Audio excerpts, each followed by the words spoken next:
Certainly funding has been pulled out for a great program helping people with mental health issues. And it's called The Jam, The Mix, The Gig. It is run out of Prospect, and Lynn Newton is chair of it. Good morning, Lynn. Good morning, Matt and Dave. Now, Lynn, you came up to us at the International Women's Breakfast on Friday and you said, look, I've got an issue here and I think it affects a lot of people who are doing good things, and I'd like to let your listeners know what's going on. Tell us about the Jam, the Mix, the Gig. Okay, well, the Jam, the Mix, the Gig is it's a disability arts program, and it's run in Prospect. It's for everybody with a mental health issue can come along to it. It's been running since 2003, and we've been funded, for that since then. And it just provides people who have a mental health issue who love music to come along, and it's very therapeutic. They have a sense of well-being when they're there. They feel it's like a second family to them. And yeah, it's just been great. It's just been great for them. And it's been growing every year too. Right. You don't play doof music, do you? No. Well, there can be a little bit, but not a lot. So what do you do? It's tailored for people with mental health issues. Yep.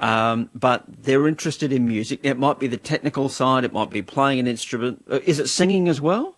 Singing. Yep. It's everything to do with music. So they might just want to play with other people, other performers. Yep. They might actually want to put together something. That's the mix bit. And then they can perform in front of friends, family, the public at the gig. Yep, the gig. We have 12 public performances a year. So it's just great. Right. It's great. Yeah. Now, you are funded by the mental health unit of the health department, but for this program, you rely on a grant from Arts SA, and that no longer exists. Since when and why?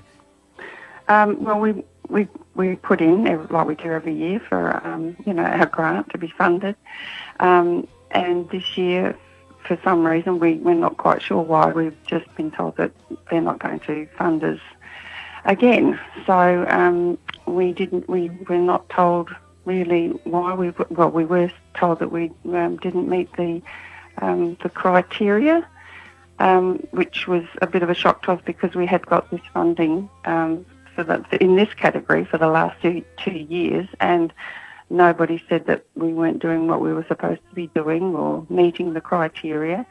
We just find it a little bit strange. And we were actually invited to apply for this particular funding from the Arts SA. Has the criteria changed in the last... No. Okay, so you've been meeting the criteria. You were encouraged to apply for it. You did. You got it. For the last 2 years you got it. Yeah. The criteria weren't changed. What wasn't changed, and you've now told you don't meet it.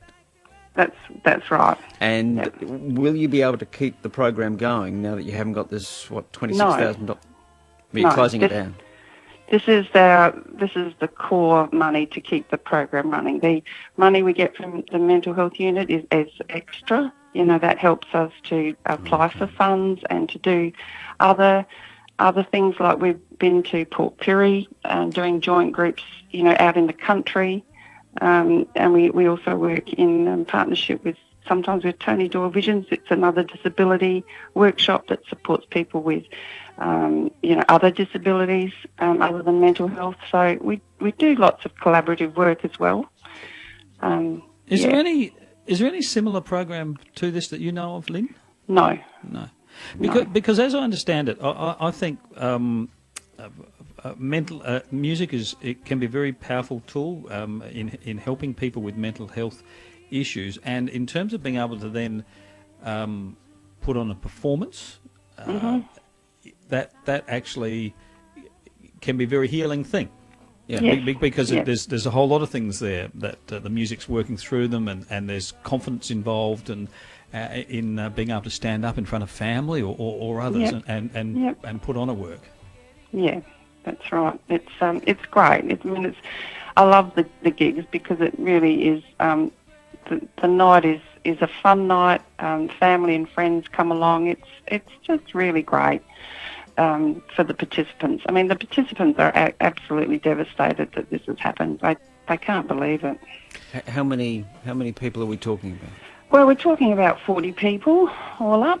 It might not seem a lot in the scheme of things, but 40 people with mental health issues in our state, I think, is a lot. And it's helping to keep them well, and it's helping to keep them out of hospital, and that costs money. Well, 40 people, that is a lot.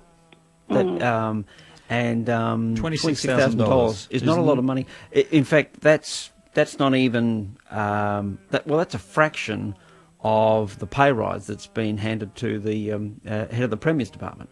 But I'm not asking you to comment on that, Lynn. I'm just putting this in perspective. The government can find an enormous amount of money to give to somebody as a pay rise, not as a pay, not as their salary, but as a pay rise. And yet $26,000 is cut from this. Now, we have been in touch with the Arts Minister and Minister for Mental Health, Jack Snelling. He declined our invitation to discuss this morning. A spokesman says the funding was peer assessed by fellow artists.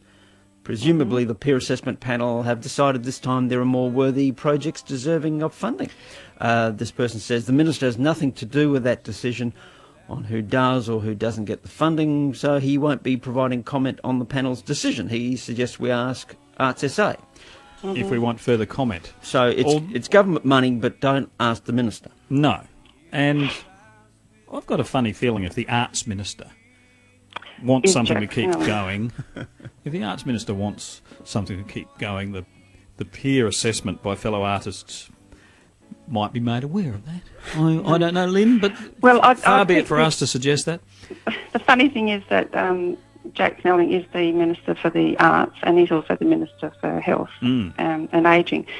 So he has actually granted the funding from mental health and said, yep, this is a fantastic thing, let's keep it going, and given us the money, but not given it to us from the Arts SA side. So he said in one hand, yes, this is great, and in the other hand, no, because someone else has decided that we're not what they think we should be. I don't know, Arts SA. When's your last show? That will be in June, I think. And then the program closes unless there's unless there's a rescue. Where will these people go? I don't know, because there's nothing else out there for them. For the music program, there is nothing there. Okay. Lynn. So I'm going to continue to fight for this group because I think it's a very worthwhile group, and I'm very passionate about it. Oh, if people want to help, and look, Matt and I haven't been out to the program, and we're not authorities in this. We've just spoken to you. It sounds like a really good idea. It sounds like on the face of it, it's got merit. If people want to check this out and support the program, how do they do that? Well, we are on Facebook. We have got a page for the Jam, the Mix, the Gig, so they can look on there. There's information there. They can contact people. There is a petition going as well. They can also contact me if they want to, and I can give them information.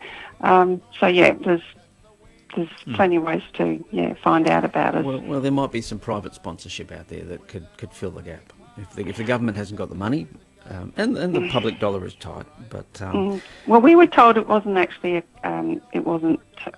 budget cuts. It was nothing to do with budget cuts. Oh, really? Okay, we've got plenty of dough then.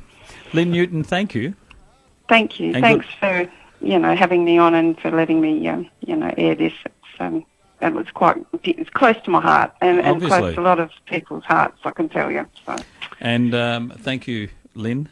And the program's called The Jam, The Mix, The Gig, and it is run out of Prospect. And thanks, we met Lynn at the International Women's Day breakfast, which was a terrific event last Friday. It's 7:22.